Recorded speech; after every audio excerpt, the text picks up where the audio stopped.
Hi, Mom.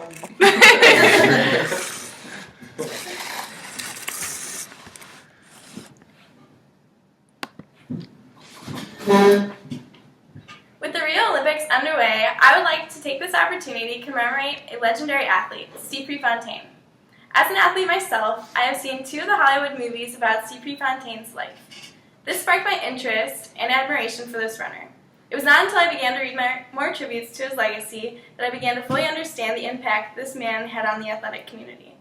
Finding information about his impact on the community was not difficult, as he is the most analyzed athlete in track and field history. Steve Prefontaine was and is the most influential and legendary runner in America's history. From his first moments on the track, Pre was great. With his determination and success, Pre made running popular. Even to this day, successful runners continue to honor Pre's achievements. From the beginning of his racing career, Prefontaine was intense, impressive, and intuitive. When only 15 years old, he set the American national record for the 2-mile race with a time of 8 minutes and 41 seconds. This was not the only one of his accomplishments as a teenager. He also broke 19 national high school records in track. Every college wanted Pre on his or her team, but it was Bill Bowerman, co-founder of Nike and the University of Oregon's running coach, that caught his attention. Bill Bowerman promised Pre that if he came to Oregon, he would make him the best distance runner ever, and that's exactly what he did. Pre had the determination of a warrior, the speed of a cheetah, and the confidence of a king. He would run as if his life depended on it. At the 1972 Games in Munich, Prefontaine told a CNN reporter that it came down to a pure guts race at the end. He was the only one who would be able to win it. His front-running style set him apart from any other paced runner. He was iconic. At the time of his death, CNN reported that he owned every American record between 2,000 and 10,000 meters and between 2 miles and 6-mile races. Of his 152 races in his career, Steve won 120 of them. And as with most, with success comes followers. Pre was an idol around the world.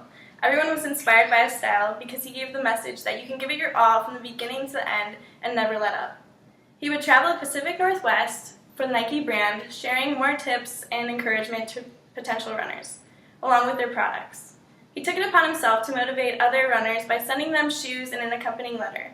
Receiving such a gift from a legendary runner was an honor, and soon enough, all the elite athletes were competing and winning with their races in Nike shoes.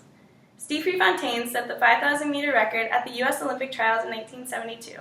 A time of 13 minutes, 21.87 seconds would remain as the greatest time in American history for 40 years.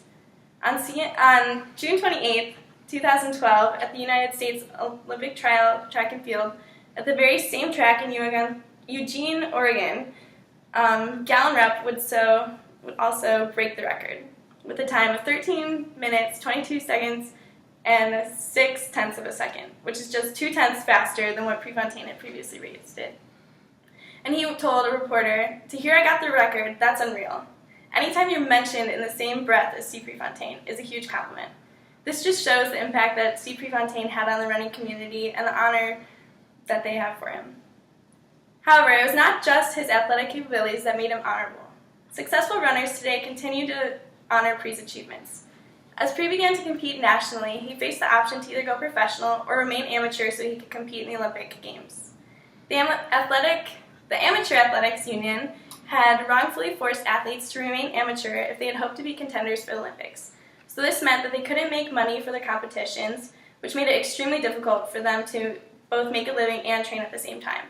Because as you know, athletes like LeBron, they make millions of dollars, so they're able to train every day, all day, and then also make a living for them and their family. So Pre took it upon himself to speak for all the athletes across the nation with the same aggression that he competed with, leading the fight for professionalism. He repeatedly refused grand offerings for payment to go professional, just so he could raise awareness for his cause. He was selfish on the track, but selfless in his fight. Steve Prefontaine passed away on May 30th, 1975, just after competing in an amateur race he had organized to raise awareness for his cause. Shortly after his death, Nike partnered with Prefontaine's movement to abolish the Amateur Athletics Union and successfully ended the fight in 1978 by ruling from the U.S. Congress. His dedication to this cause resonates and is appreciated to this day.